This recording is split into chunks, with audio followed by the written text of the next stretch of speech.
Around 1970, the leaders of the Baptist General Conference thought that Irvine would be a good place to plant a church.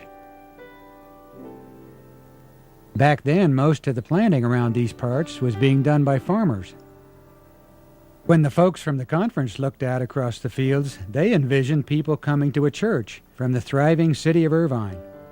That was a very interesting idea, since there wasn't a thriving city of Irvine, and as a matter of fact, there wasn't any city. There were rows of vegetables, citrus trees, and the Orange County Raceway. The helicopter air station was to the north. El Toro was to the south. A few neighborhoods were being built here and there.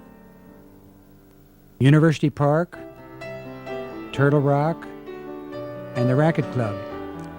There were less than 12,000 people in the whole area of what is now within the city limits of Irvine. The city was still just a plan on paper.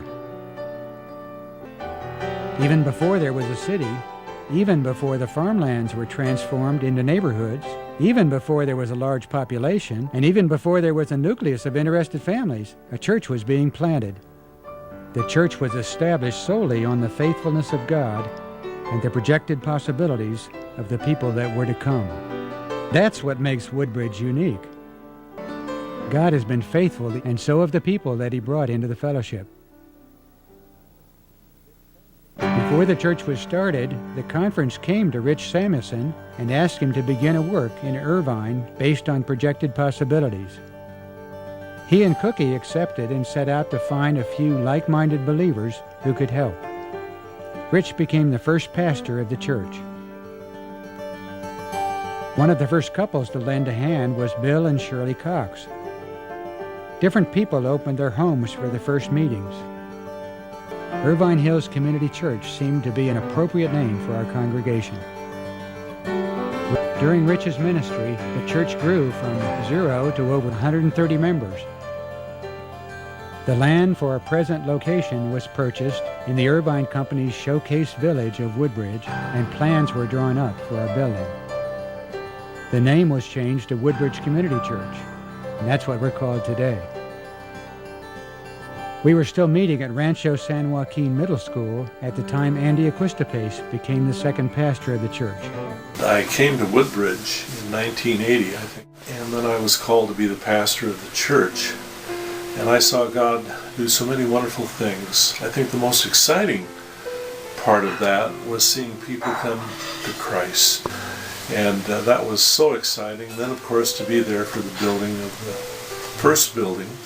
The most significant thing that happened there was to see people come to the Lord. Andy had a Bible-centered, family-oriented ministry. During his time at Woodbridge, the first building was constructed on the church's land on Barranca Parkway. Michael Anthony served as our associate pastor from 1986 to 1987. He also filled the role of interim pastor before Pastor Dave Beckwith arrived. I am Pastor Dave Beckwith. I served here as senior pastor from 1987 until 2006. This was one of the great highlights in my life. A lot of joys that I look back on, a lot of wonderful memories. Looking back, when I came, we were a small little congregation in a small meeting area, and didn't have hardly any parking at all. And now look how God has multiplied this word. That is very thrilling. There's a flood of wonderful memories when I come into the worship center here.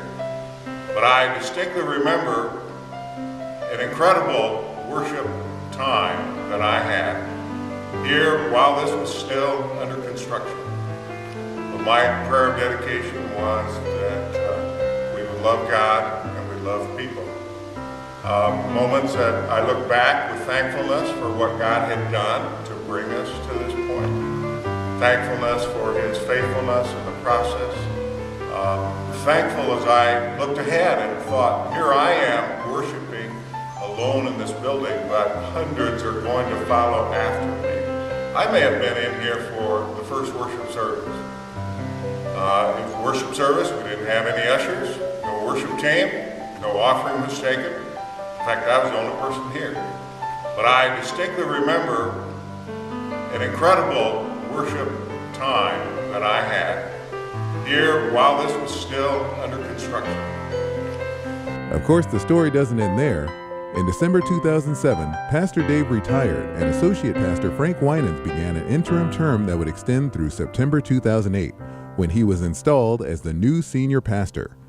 Change continued as the Filipino American Church of Irvine, known as The Connection, voted to begin the process of realigning as one church with Woodbridge. At the same time as the two congregations were working toward reunification, a Messianic congregation, Shuva Yisrael, partnered with Woodbridge and began renting worship space on Purim Saturday, 2008. Many changes were taking place during this period as our church leadership continued the process of merging. Pastor Vince Arnaldo, the senior pastor of the Filipino church, became the executive pastor at Woodbridge. Staff changes, adjustments, and growth showed the value of having a bigger staff able to do more to serve the congregation and the community of Irvine, not only during this period, but into the future. Together, we seek to serve him in dynamic, multi-generational, multinational ways. The first 40 years have gone by rapidly, from establishing a church in the new city of Irvine, through finding and building a church home in the village of Woodbridge, to expanding the campus to its final completion date in 2010. We now wait on our God to show us through his great faithfulness where we should go in the next 40 years, under his direction and guidance. To sum it all up, here's a greeting from former youth pastor Dale Gustafson. This is Dale Gustafson, and believe it or not, I am now a senior pastor. I know, 20 years ago, who would have thought it? We spent some of our best years of ministry at Woodbridge Community Church. I love that church. I love you guys, even if I don't know most of you anymore. But I just wanted to wish you a happy anniversary. And Lisa and I loved it there. In fact, we still talk about it being some of our best ministry times and best ministry memories, just being with students and sharing Christ and having them grow and just being a part of the Woodbridge Community Church family.